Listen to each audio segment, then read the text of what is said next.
I mean, you can talk about the woke movement currently. I mean, back in 2016, woke was like you are racially aware of what is happening to other people. Yeah.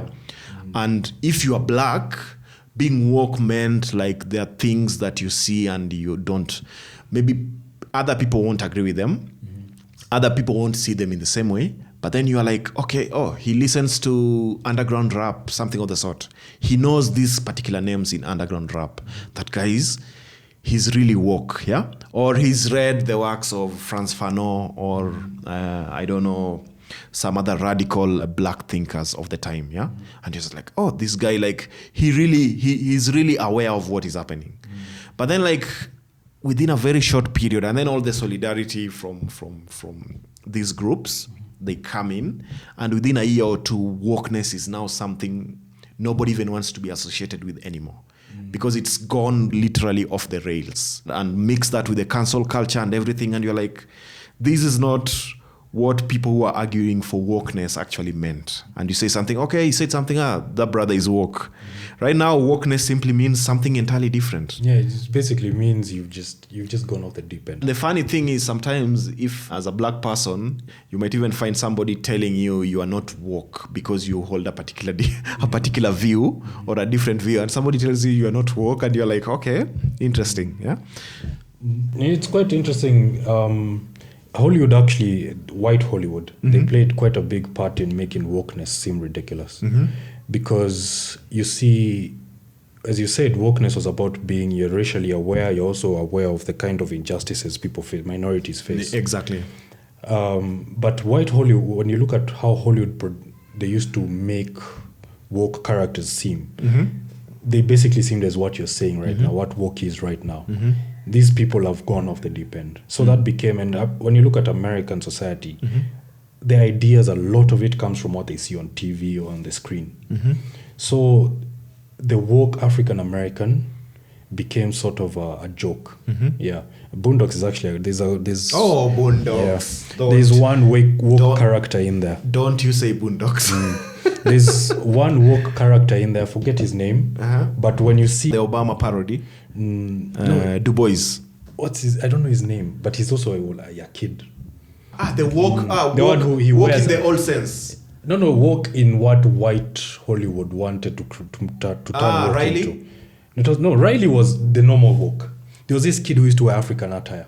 I forget his name. Because you have Riley and Huey. He wasn't a main character. Maybe I don't remember that episode. Yeah, but I mean, Riley was normal woke. Not Riley. Yeah, sorry, Riley wasn't even woke. Yeah, Riley was like the normal yo-yo. Yeah. Huey was normal woke. Huey was proper woke. Yeah. Like I mean the old woke kind of, like he's really sensitive and aware and he knows his history and everything. Yeah. But now this character, this dude they introduced, this kid with the African attire, he was Hollywood, what white people view being racially aware as. It's sort of like you're sort of mad.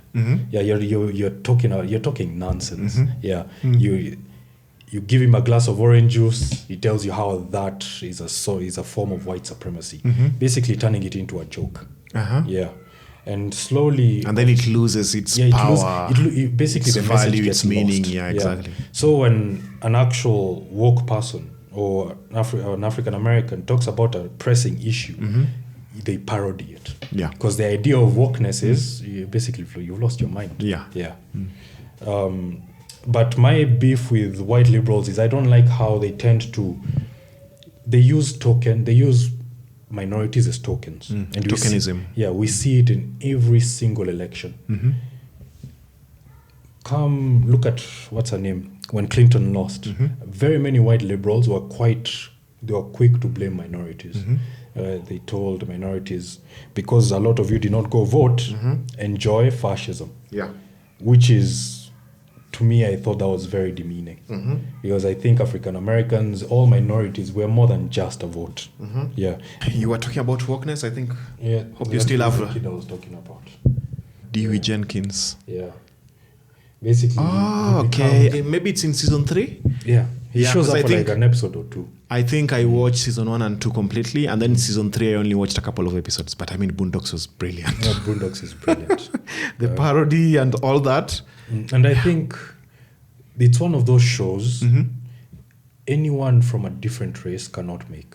Yeah. Yeah. There's I can't remember the movie, but so after the movie, like they were doing the appearance, and I think it was Denzel, you had Michael T. and a couple of other black actors. And then Denzel was mentioning for some of the movies, like only a black person can make them. And he was mentioning, for instance, like back then, like, you know, in the 60s, 50s, even 40s, a lot of black people in the US, like they used to perm their hair.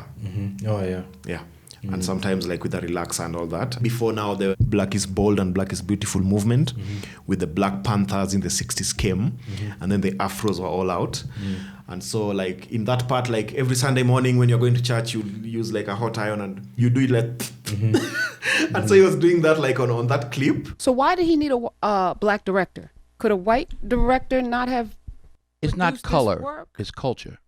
You know, I know, you know, we all know what it is when a hot comb hits your hair on a Sunday morning, what it smells like. That's a cultural difference, not just a color difference. Right. So it's the culture. You don't know nothing about Dax. See how everybody laugh? That's a cultural difference. That's not a race difference. That's just that motion.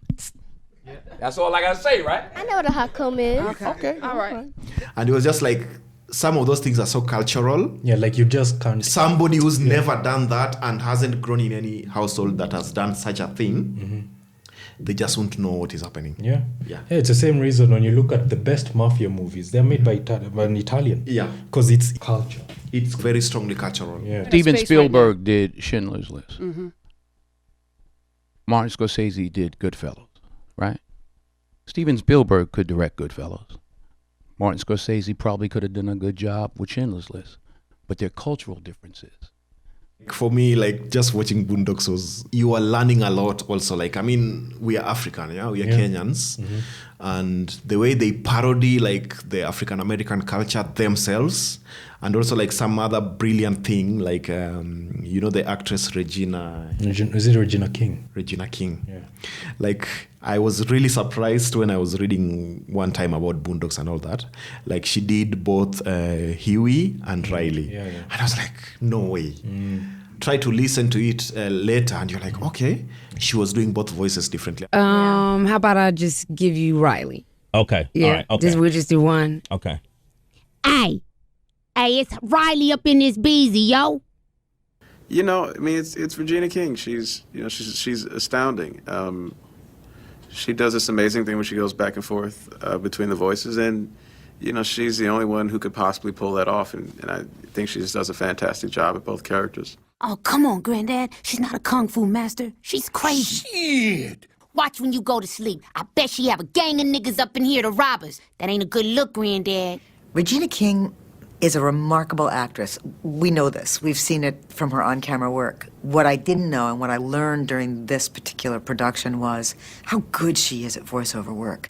Okay, first of all, Don't Trust Them New Niggas was not a spiritual.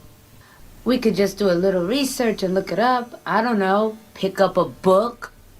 And then Riley, what a card he is and how different they are. Boo! That movie sucked. I originally was only playing Riley, and here we are in our second season, and I'm Huey and Riley, and I am able to do it pretty well. So you're okay with him being gay? Gay? Who said he was gay? Nigga, is you crazy? Gangstalicious gay. I mean, Boondocks. It's a brilliant show. Boondocks was brilliant.